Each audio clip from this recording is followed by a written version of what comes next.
So, hello again, everyone. We're going to be transitioning over to more admissions related questions. What topics that are probably on all of your minds?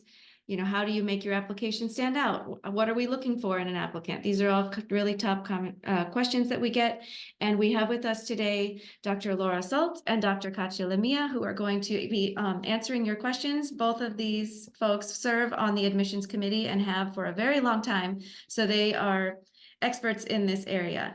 So what we're going to do is I have some questions that were submitted by the attendees that I'm going to ask, and I think whichever one of you would like to feel free and jump in. It'd be great to get, both of your answers, probably get a little bit of a different perspective from both of you, although I think there'll probably be a lot of shared, thoughts and sentiments on all this. But real quickly before we start, can I have both of you maybe just give a quick introduction and then I'll start asking questions.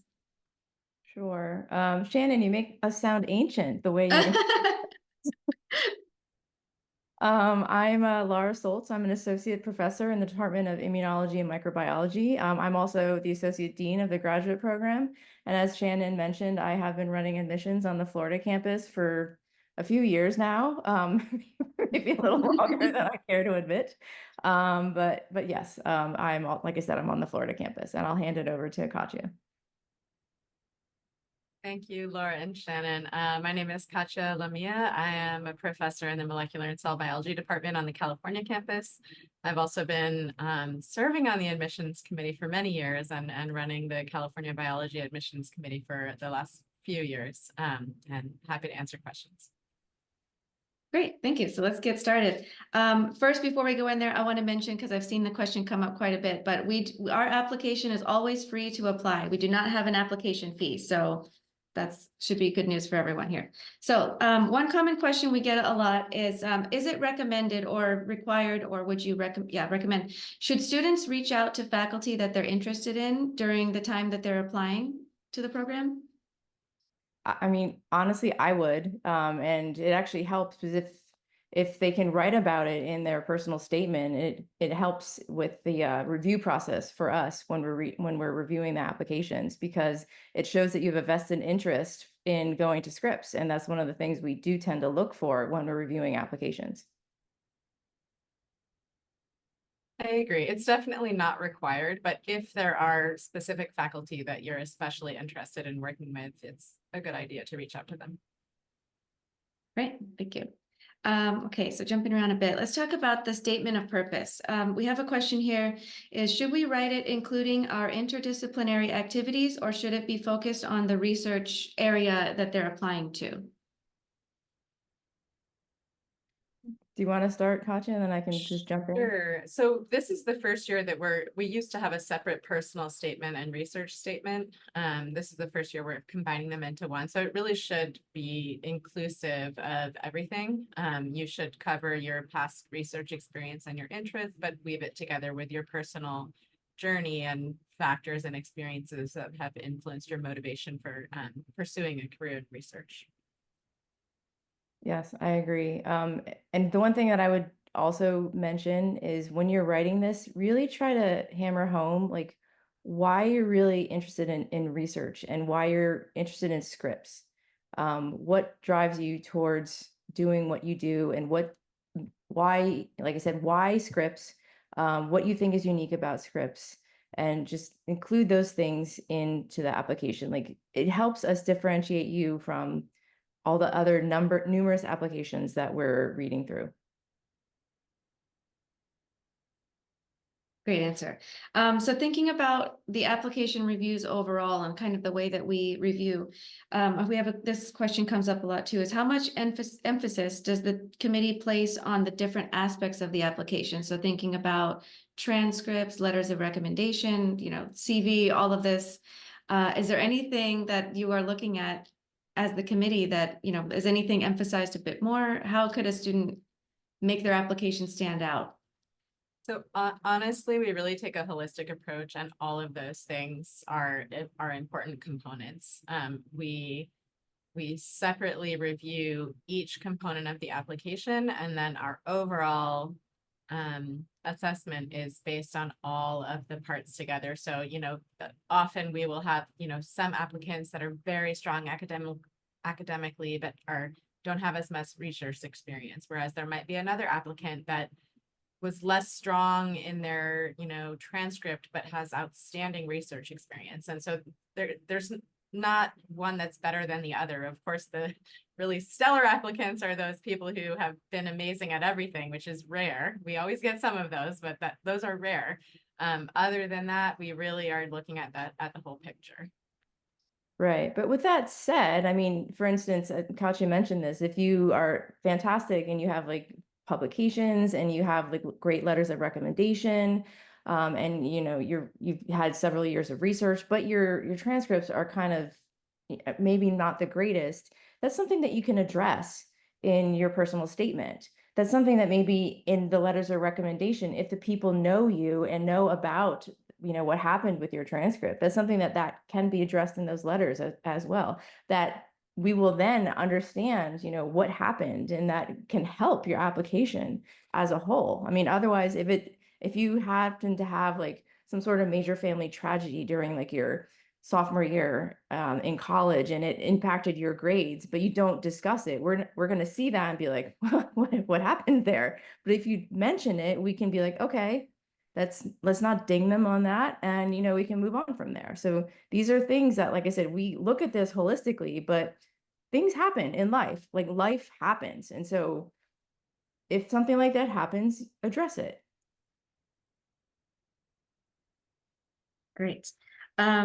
So the next question, this is kind of an interesting one, is how do we really know what we want to research for the next 5 years? What advice would you give to someone that maybe isn't quite sure? That's what the point of rotations are for. And I know Katja agrees with me, that is the point of rotations.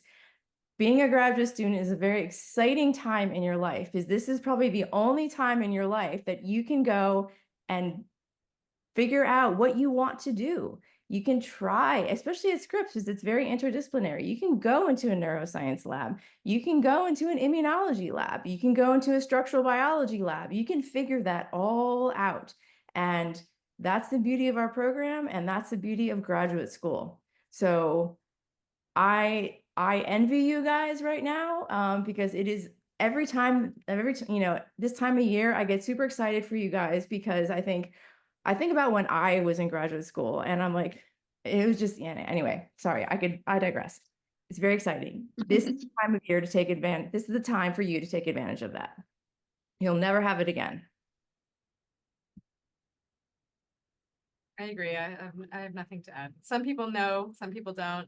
If you're not sure, but you're excited about research, go check out a few different labs and environments, and that can help you make your decision. Agreed. Great answer. And you kind of answered the next question, Laura, that I was going to get into. The question was going to be about, can you speak to kind of or explain a little bit more about the interdisciplinary nature that we have here at Scripps? And we can maybe get into that, but I think you sort of covered it. But I'll also add, we do have, so on the other hand, I see a lot of times students that might think they know very well what they want to do for the next 5 years, and then coming in during these rotations or taking courses and all of that might completely switch gears. So it's definitely okay if you don't know right away, or if you, kind of figure out along the way. Before we move up, was there any other highlights or things you might want to add about the interdisciplinary nature? Another kind of going along the same lines, so we had a few questions about people asking if they're allowed to work with faculty at the other facilities, like at Caliber. And I guess I can, as long as the faculty, are taking students and are a part of the graduate program, they're definitely welcome to do so. Yes. Let's see, the next question was, let's getting into the interview. If you're invited for an interview, what could a student expect during the interview process? You want to take this one first, Katja, and then I'll chime in? Sure. So typically, students are interviewed by 5 or 6 faculty members, either one-on-one or with a small group of other students who are interviewing throughout the day. They will also, have lunch with other candidate students, current graduate students, and faculty members.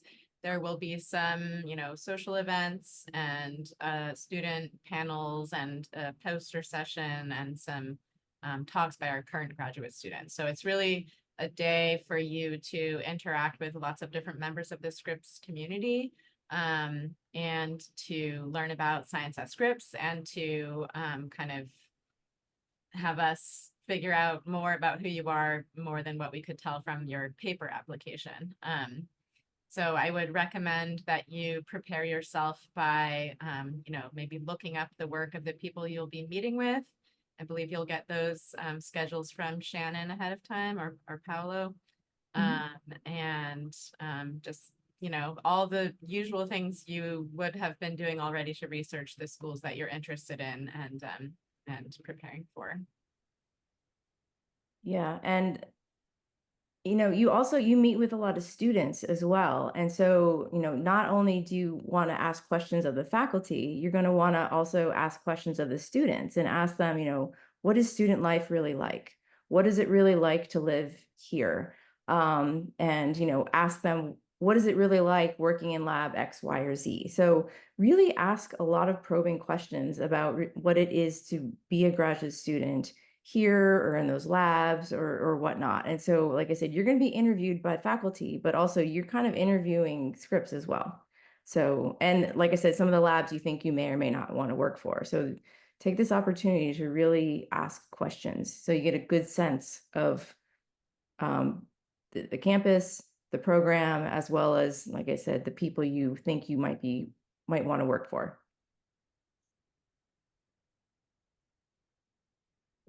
Great.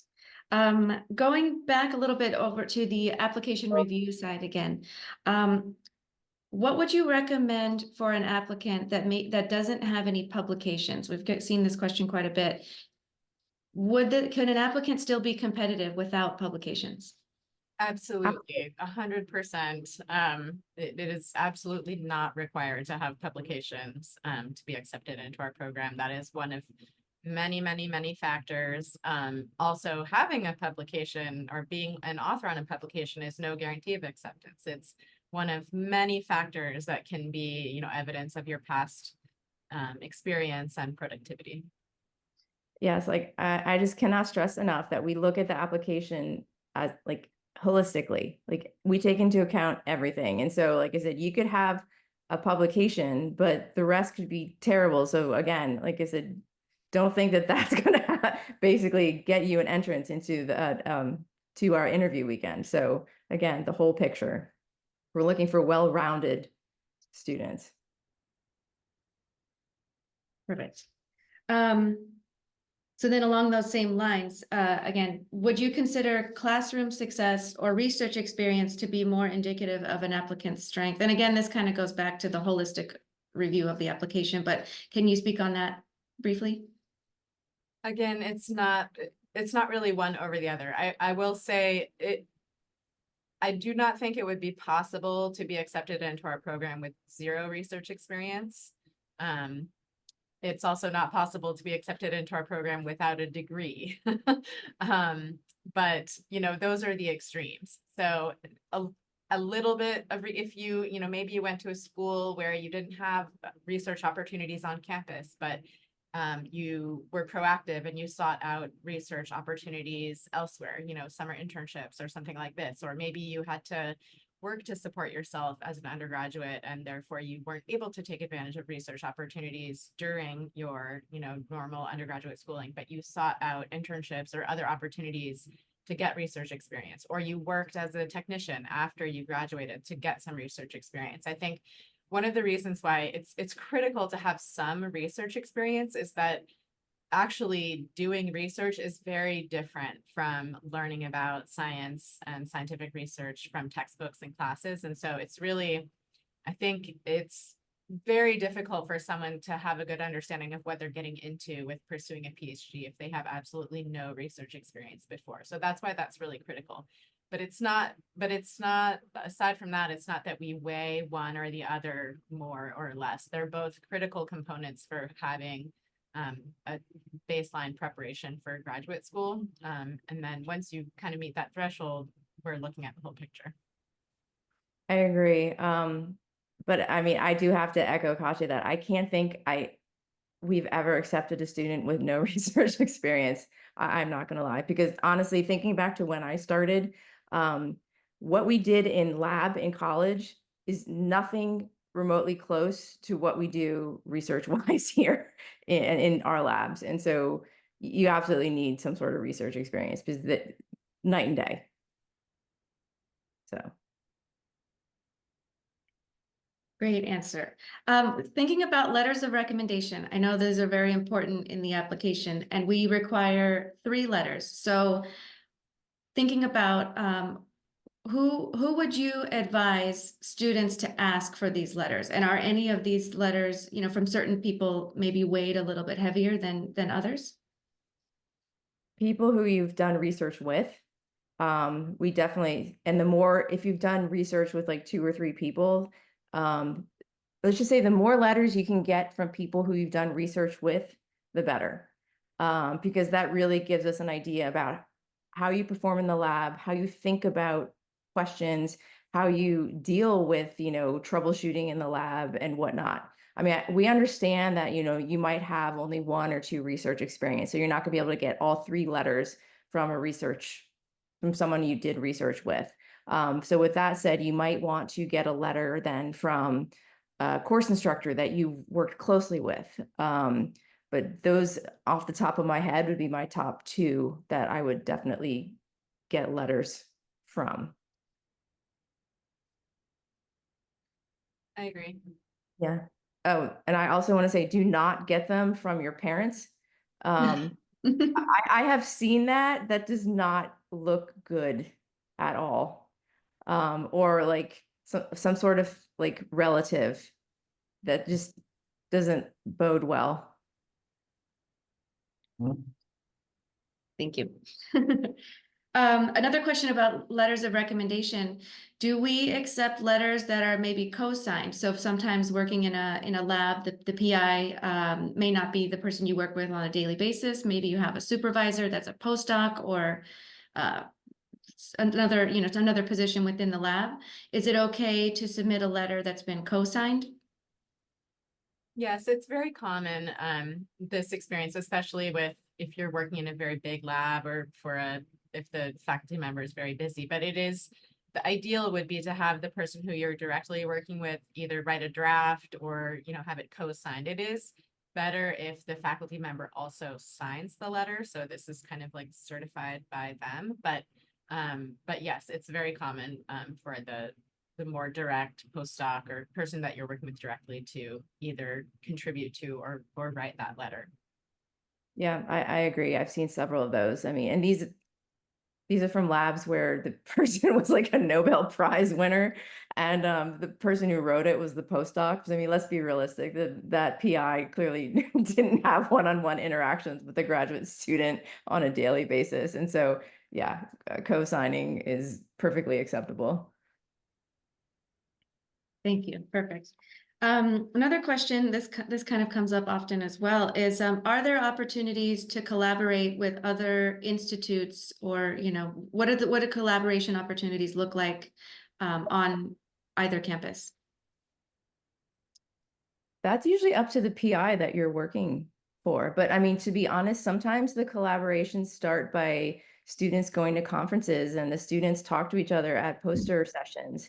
And the students will, for instance, come back to me and be like, oh, I just met so-and-so, and they're asking me these questions at like my poster. And so it will then lead to me reaching out to that particular PI saying, oh, I understand you met my student, and, you know, something like that. So it's up to the PI, but these things can start with students at just with the smallest thing.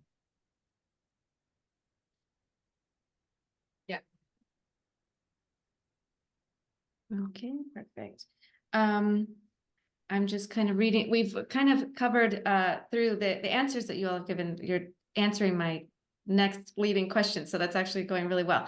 But so I'm looking through the kind of the chat Q&A here to see if there's any other questions that we can answer on here.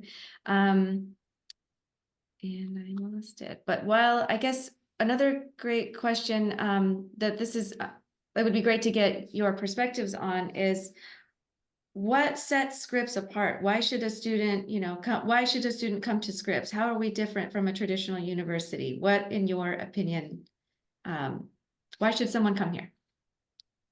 You want to start, Katja? Sure. I mean, there are several things that make Scripps different from a traditional university, and then you have to decide for yourself whether that's something that is a positive for you or something that, maybe you prefer the traditional university setting. So, I mean, for one thing, Scripps does not we're not located within a traditional university, so you would not be surrounded by undergraduates, although we do have undergraduates from UCSD who work in the labs on the California campus, who work on the from UCSD sometimes will work in the labs, and we have, summer undergraduate fellows on both campuses, high school interns. So there are some younger students, and you have some teaching opportunities because we have teaching assistants for all of our graduate classes, but it's not part of a traditional university. So that part is less of less emphasized. The flip side of that is that research, real intensive research experience is more of an emphasis at a place like Scripps. You'll have more interactions with more senior research colleagues like postdoctoral fellows and direct interactions with faculty as opposed to more interactions with undergraduates. And I mean, I can speak to, my experience at the California campus. We're surrounded by lots of other research institutions, lots of biotech companies. There's a very strong tradition of Scripps faculty and students interacting with pharmaceutical, biotech, startup companies, if that's something that's of interest to you.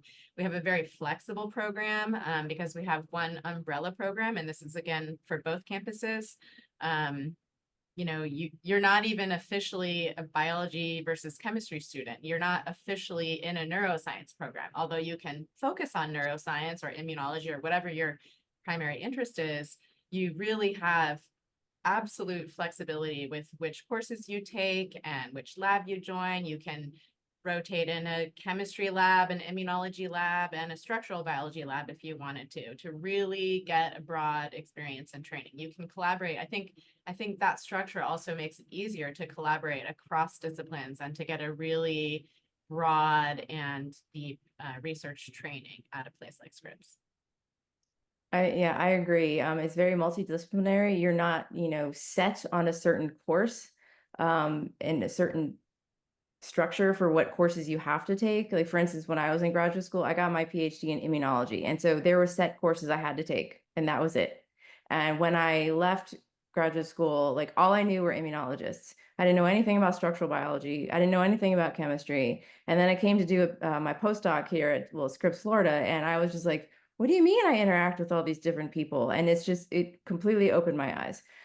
So that has been pretty amazing. And the fact that the students then talk to each other, like, oftentimes my students will come to me and say with these different ideas that I would never think about because they're talking to their roommate who happens to be like in a chem bio lab and coming up with these ideas that I'm like, okay, why don't we try this?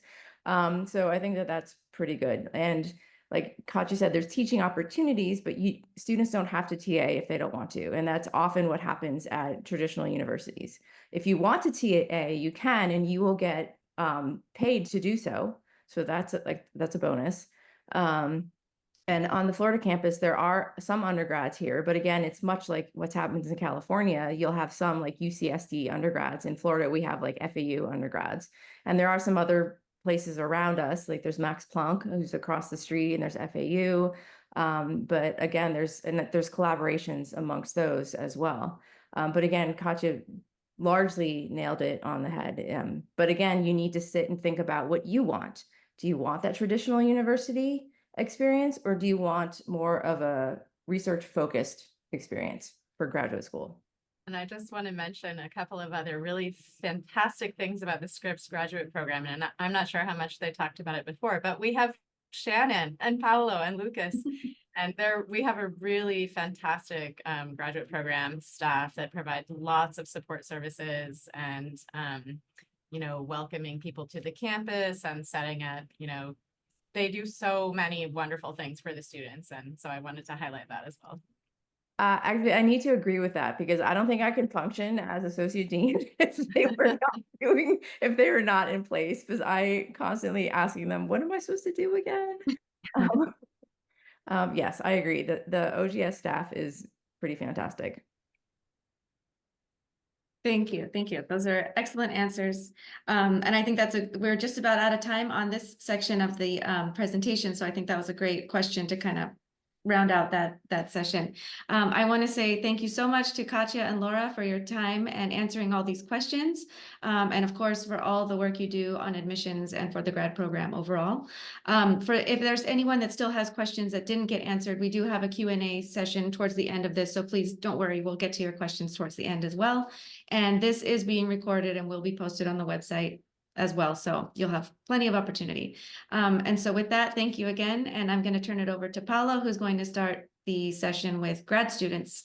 And they're going to give you a overview of, what they wish they knew when they were in your shoes. So Paolo.